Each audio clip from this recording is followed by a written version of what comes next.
Good morning. Happy Saturday. First Peter 5, verses 6 and 7 in the Amplified reads, Therefore, humble yourself under the mighty hand of God.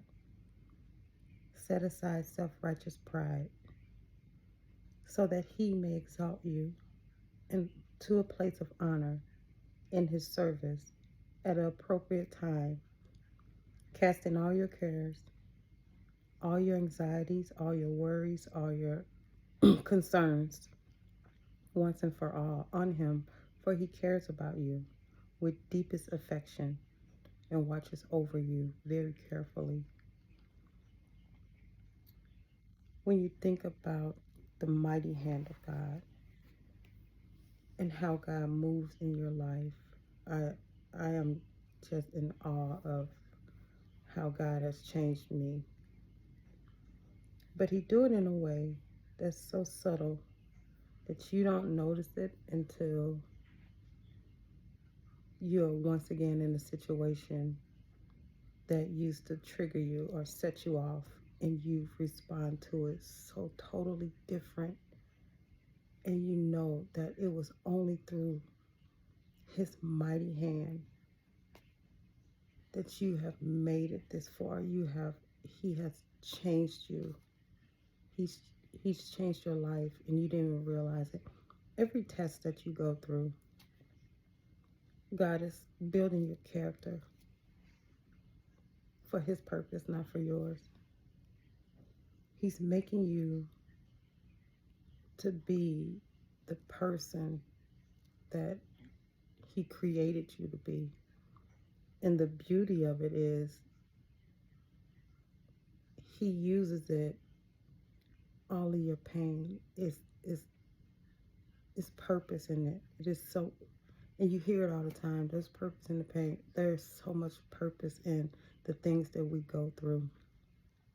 And if you just get through it, somehow that pain subsides when you're faced with the same battles, or with even with different battles that you used to respond to in such a negative way.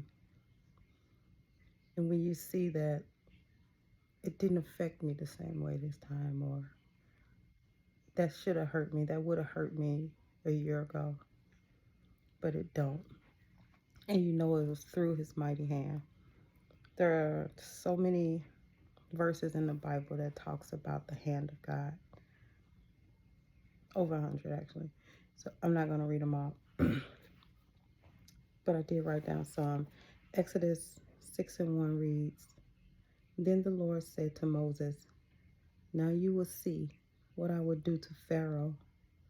Because of my mighty hand, he will let them go. Because of my mighty hand, he will drive them out of his country. In Habakkuk 3:4, it reads, His splendor was like the sunrise. Rays flashed from his hand where his power was hidden. So good. Isaiah 48:13 reads, My own hand laid the foundations of the earth, and my right hand spread out the heavens. When I summon them, they all stand up together. The hand of God talks about the power of God, the works of God. And in 1 Peter, when it says, humble yourself under the mighty hand of God, set aside self-righteous pride. Recognize when God is doing a work in your life. Humble yourself. Humble yourself under the mighty hand of God. Submit yourself under the power of God, and at the appropriate time, he will edify you, exalt you. Exalt you means to bring you to a new level, a higher place. Allow God to change you. Allow God to do a work in you. Even if you don't realize that that's what's happening, submit yourself to the mighty hand of God. Submit yourself to God. Whether you understand it or not, He will bring you to a place where you don't even recognize yourself, and the people around you won't recognize you. And it's all for His glory. It's all for the works of God. What a mighty God we serve. Happy Saturday, everyone. See you in a bit.